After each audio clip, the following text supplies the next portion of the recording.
রাসূলুল্লাহ সাল্লাল্লাহু আলাইহি ওয়াসাল্লাম বলছেন, পৃথিবীতে কোনো কিছু দিয়ে কারো চোখ তৃপ্ত হয় না।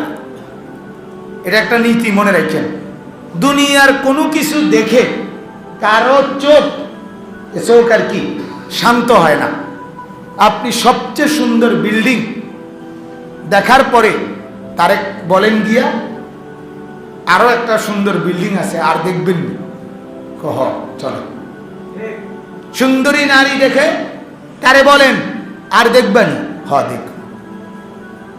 আবার চাইছে, তা আর দেখবেন, হ আবার দেখো। আর দেখবেন না, আবার দেখো। তাইলে দুনিয়ার কোনো কিছু দেখে চোখ কি হয় না? তৃপ্ত। কিন্তু জান্নাতের নিয়ামত দেখার পর বান্দার চোখ শীতল হয়ে যায়। আল্লাহ কোরআন বলেছে, জান্নাত দেখার পর জান্নাতের নিয়ামত বান্দা অন্য আর কিছুই দেখতে চাইবে না, বললেও চাইবে না। এজন্য হাদিসের মধ্যে আছে, কিতাবে আমরা পড়ছি, সমস্ত জান্নাতি মনে করবে আমি জান্নাতের মধ্যে সবচেয়ে সুখে আছি। সমস্ত জাহান্নামী মনে করবে গোটা জাহান্নামের মধ্যে সবচেয়ে বেশি কষ্টে আমি আছি। নবী বলেন এটা জান্নাতীর একটা পুরস্কার, সে নিজেকে সবচেয়ে বেশি সুখী মনে করবে। এটা জাহান্নামীর একটা শাস্তি, সে নিজেকে সবচেয়ে বেশি কষ্টে আছি এটা মনে। এটা একটা লানত জাহান্নাম। এজন্য দয়া করে আমরা প্রত্যেকে ইনশাআল্লাহ নামাজ, আল্লাহ তাআলার জিকির, বন্দেগী এর উপরে লেগে থাকি। এই ছেলেরা, বাবারা, ভাইয়ারা কিছু কখনো নামাজ পড়েন, কখনো পড়েন না, এই আচরণটা ছাড়েন। দেখেন, সাহস করে, হিম্মত করে নিজের জীবনে 5 ওয়াক্ত নামাজ লাজিম বানায় না, বাধ্যতামূলক, কোনো অসুবিধা হয়। বিশ্বাস করেন, আল্লাহর শুকরের জন্য বলি, আমরা ব্যক্তিগতভাবে কি পরিমাণ ব্যস্ততায় যে সময় কাটাই। আপনি 3টা দিন আমার সাথে, আমার গাড়িটার মধ্যে আমার খরচ, খানাও আমার, থাকার জায়গাও দিব আমি, কোনো খরচ লাগবে না, আমার খানা দানা সব। শুধু আপনি 3 দিন আমার সাথে থাকবেন, দেখেন আপনার গায়ে সয়নি। বহুত জন এই পর্যন্ত আমার সাথে থাকার জন্য, আলেমদের মধ্যেও জোয়ান আলেম আসছে বহুবার, আমার 2 দিন 3 দিন থাকা জায়গা, মানে এর গায়ে হয় না। খাদেম হেইতে আমার টোয়াই হয় না, কেমন খেদমত করে। অর্থাৎ সারাক্ষণ দৌড়ের উপরে থাকি, সারাক্ষণ দৌড়ের উপরে থাকি। এই যে বিষয়টা, এতটা পরিশ্রম মেহনতের পরেও বোঝানোর উদ্দেশ্য হলো এটা, এ সব পরিশ্রম মেহনত যাই হচ্ছে আল্লাহ করাইতেছে, কিন্তু এত কিছুর ভিতরে দিয়ে 5 ওয়াক্ত নামাজ আরামসে প্রতিদিন আদায় হইতেছে। আমার কথা নেই, ব্যস্ততার কারণে নামাজ কেমনে ছুটে এটা আমার বুঝে পারে না, এটা কোনো কথা হইল। আরে বলে কি পাগল, অবসর, ক্লান্তি, এটার কারণে নামাজ ছুটবে কেন? আমি মুসলমান না? আমি তো মুসলমান বেটা, আমি মুসলমান, আমি মানুষ, আমার নামাজ ছুটবে কেন? আমি কি জানোয়ার নাকি? জানোয়ার না নামাজ পড়ে? কুকুর বিড়ালে না নামাজ পড়ে না বেটা? গরু ছাগলে না নামাজ পড়ে না? মানুষের বাচ্চা কেমনে নামাজ ছাড়া থাকে? আর নামাজ না পড়লে ওটা মানুষের বাচ্চা হয় কেন? সেজদা না করলে ওটা মানুষ হয় কেমনে? আবার মানুষকে আল্লাহ তাআলা কেন বানাইছে? মানুষের এই গঠন, শরীরের এই গঠন আল্লাহ তাআলা বানাইছেনই ইবাদতের জন্য। কিসের জন্য বলেন? ইবাদত। আমাদের খতিব আজম মুনাজির জামান আল্লামা নুরুল ইসলাম অলিপুরি দামাত বারাকাতুহুমুল আলিয়া হযরত বলেন, আমরা যে পেশা পায়খানা, আহার, খানা আর কি, নিদ্রা, ঘুম, এই যেগুলো করি, যাই, ঘুম যাই, খাবার খাই, পেশাব পায়খানা করি, এটা শুধুই ইবাদতের জন্য সহায়ক। আমাদের ইবাদতের জন্য আমাদের শরীরের নাফাকি বের হইতে হবে, নাহলে ইবাদতের মধ্যে প্রশান্তি আসবে না। খাবার না খেলে, ক্ষুধার্ত থাকলে ইবাদতের প্রশান্তি আসবে না। ঘুম না গেলে ইবাদতের মধ্যে স্বস্তি আসবে না। এগুলো ইবাদতের সহযোগিতার জন্য আল্লাহ তাআলা দিয়েছেন, নয়তো আমাদের কাজই হচ্ছে আল্লাহ তাআলার বন্দেগী। আল্লাহ বানাইছেন এই উপযোগী করে।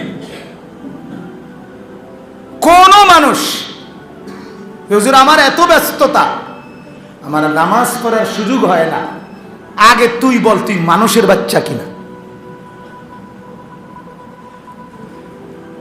যদি নামাজ পড়ার তৌফিক না হয়, তুই মানুষের বাচ্চা কিনা এটাই তো সন্দেহ হবে।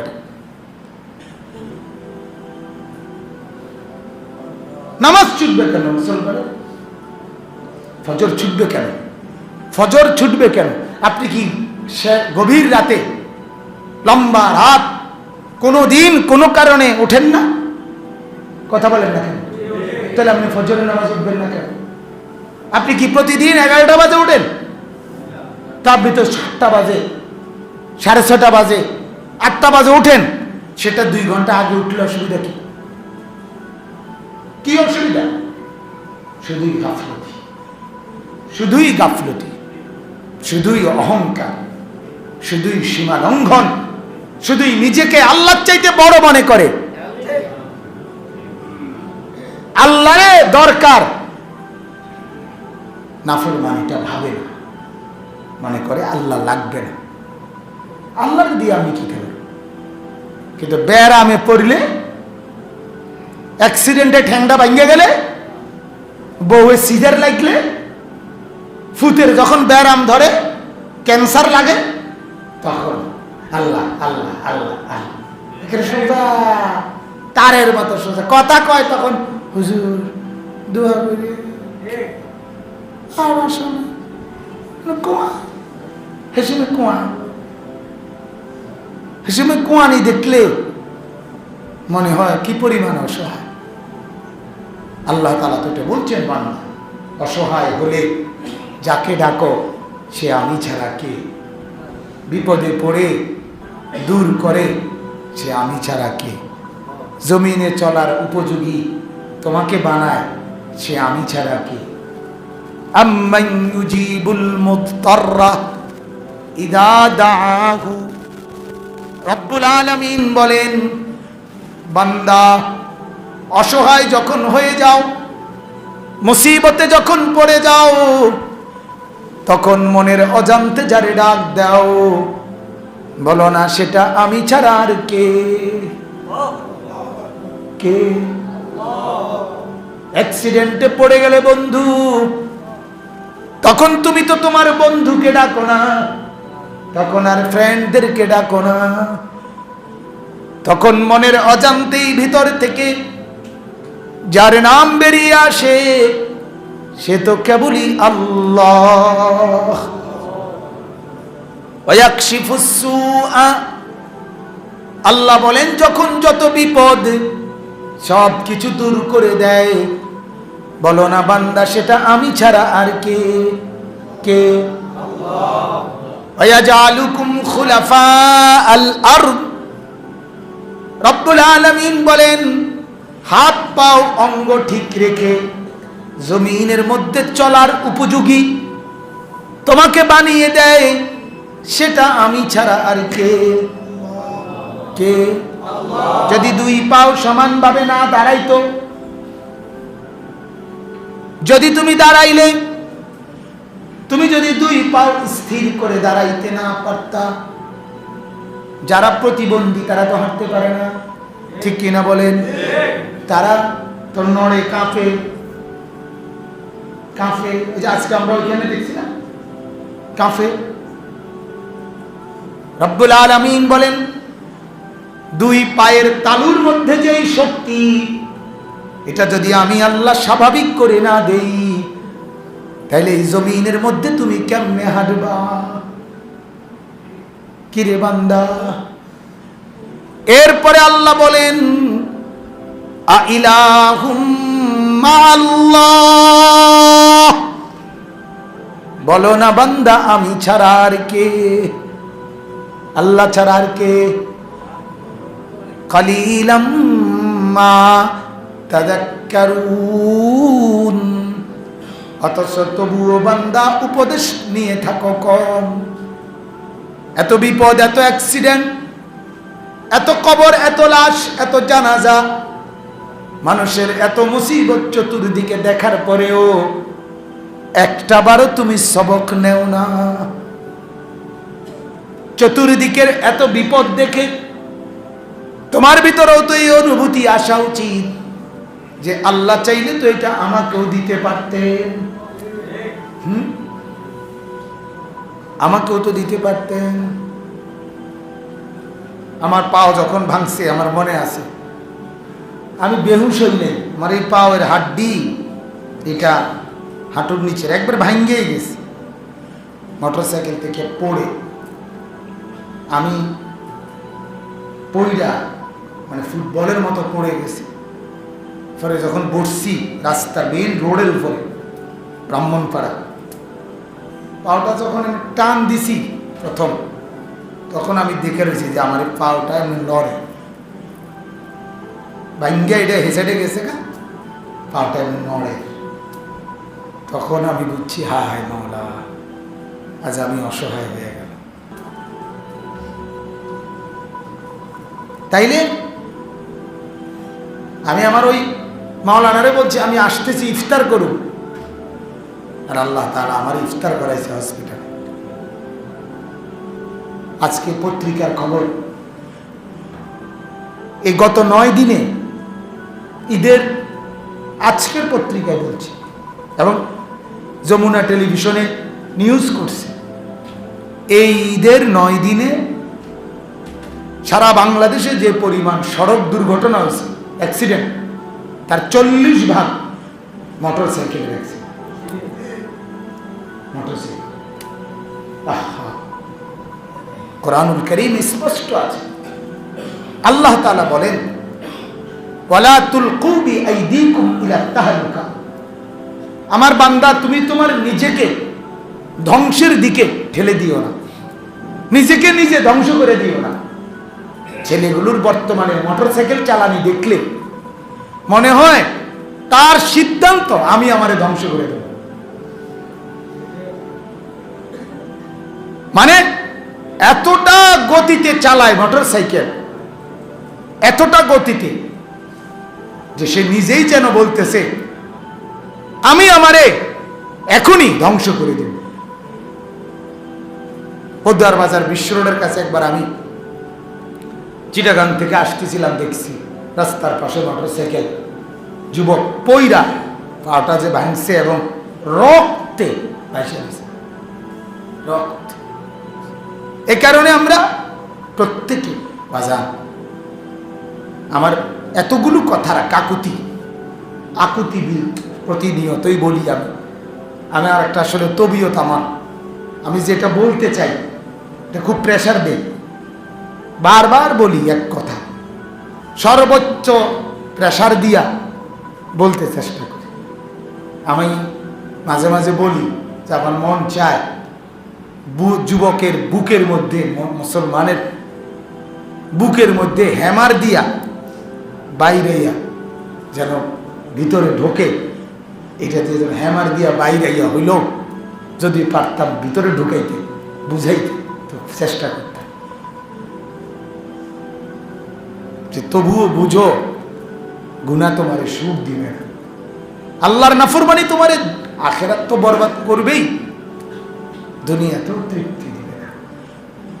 আজকে এই মাত্র মাওলানা ইয়াহিয়া আমার সাথে আসছে, পরে আমি বলতেছিলাম যে আমাদের মহিলাদের বেপরদিগি, আজকে রবিবারে ঈদ হয়েছে, আজকে শুক্রবার, এখনো পর্যন্ত বেড়ানি মহিলা পুরুষদের বেড়ানি এক বিন্দু কমে নাই। এবং গ্রামে গ্রামের বেপরদিগি। তো বিষয়টা হলো এই, আমার বুঝে ধরে আর যে আমার দেশের মুসলিম পুরুষ এবং নারীরা সিদ্ধান্ত নিছে যে রোহিঙ্গাদের মতো চূড়ান্ত আযাব, খোদার গজব আমাদের উপরে সরাসরি না আসন পর্যন্ত কাশ্মীরের মুসলমানদের মতো, ফিলিস্তিনের মুসলমানের মতো সরাসরি কাফের বেঈমান চূড়ান্তভাবে আমাদেরকে না মারণ পর্যন্ত যতক্ষণ পারি আল্লাহর নাফরমানি করে যাবো, যাতে করে খোদা বাধ্য হইয়া জালেম কাফের আমগুর উপরে চাপায়, এই পর্যন্ত ছাড় দিবে না। এটা মানুষ সিদ্ধান্ত নিয়েছে, ছেলেরা সিদ্ধান্ত নিয়ে লাইছে। খোদা গুনাহ কি পরিমাণ করতে পারি তোমারে দেখাম, উলঙ্গ ছবি কি পরিমাণ দেখতে পারি তোমারে দেখাম। খোদা তোমার রাগ উঠতো না, তোমার রাগ উঠে গেছে। তুমি আযাব দিতা না, আযাব নিয়ে ছাড়ো। কি বিষয়টা এমন না? আপনি বলেন বলেন। কোরআনুল কারীমের মধ্যে আল্লাহ তাআলা বলেন কাযালিকা সাখখারনাহা লাকুম। এবারে আমার আয়াতের প্রসঙ্গটা বলি, তাহলে শেষ করে। আল্লাহ তাআলা কোরআনে বলেন কাযালিকা সাখখারনাহা লাকুম লাআল্লাকুম তাশকুরুন। আমার বান্দা, কোরবানির এই জন্তুগুলো যেগুলো তোমরা জবাই করছো, এগুলোকে আমি আল্লাহ তোমাদের অধীনস্থ করে দিয়েছি। কে? আল্লাহ। এগুলোকে আমি বৈধ বানাইছি, এগুলোকে আমি জবাই করার মতো উপযোগী আমি বানাইছি। এগুলোকে তোমরা চাওয়ার ক্ষেত্রে সোয়াইবার মতো যোগ্যতা আমি দিছি। আমি অধীনস্থ না বানাইলে, আমি তোমাদের অধিকারের মধ্যে না দিলে তোমরা পারতে না।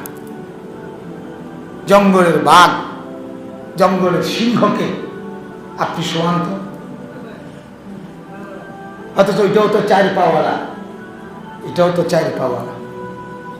রব্বুল আলামিন বলে এটা আমি তোমাকে রিজিক হিসাবে খাবারের জন্য দিয়েছি, এজন্য এটাকে আমি তোমায় বশে আনবার মতো শক্তি উপযোগী আমি বানায় দিছি। কাযালিকা সাখখারনাহা লাকুম। কোরআনে আছে, আল্লাহ বলছে বান্দা, পানির মধ্যে যে তুমি নৌকা চালাও, লঞ্চ চালাও, স্টিমার চালাও, এই পানির উপরে ভাসতে পারতেছ। লঞ্চ এবং স্টিমারকে পানির উপরে ভাসাইতেছ, এই অধীনস্থতা, পানিকে তোমার অধীনে আমি আল্লাহ তাআলা বানাইছি। নালে সুবাইলাই তুমি যে বাতাসে উঠতেছ বিমান দিয়া, হেলিকপ্টার দিয়া, আল্লাহ তাআলা বলেন এটাকে, বাতাসকে তোমার অধীনে আমি করে দিয়েছি। তাহলে তুমি পারতা না। একটা বিমান 300 যাত্রী নিয়ে ওড়ে, প্রতিজন যাত্রীর 46 কেজি, সৌদি এয়ারলাইন্সে 23 কেজি করে 2টা ব্যাগ, তার 46 কেজি মাল। কি পরিমাণ মাল? 300 পুরন 46, কি পরিমাণ মাল। এরপরে ফুয়েল, একটা বিমান 7-8 ঘন্টা আকাশে উড়বার জন্য তেল কি পরিমাণ? 1.5-2 লিটারের কম তো হইতো না। কথা কোন? কি পরিমাণ তেল। এরপরে এটার পার্টস গুলো কি পরিমাণ ভারী। একটা বিমান 18-20 লাখ, 25 লাখ, 1 কোটি, 1.5 কোটি, 2 কোটি, শত কোটি টাকা। শুধু কোটি না, শত কোটি টাকা এক একটা বিমানের দাম, 1000 কোটি টাকা। অত্যাধুনিক যে বিমান, কি পরিমাণ তাহলে ব্যয়বহুল। এই এত ভারী, এটা আকাশে উঠতেছে। রব্বুল আলামিন বলে বান্দা, এটা আমি তোমার অধীনে করে দিয়েছি, বাতাসকে। তাইলে এজন্য কোরআনুল কারীমের মধ্যে আছে, যখনই কেউ বাহনে চড়ে, লঞ্চে, স্টিমারে, বাসে, গাড়িতে, তারপরে বিমানে দোয়া কি? সুবহানাল্লাযী সাখখারা লানা হাদা ওয়া মা কুন্না লাহু মুকরিনিন।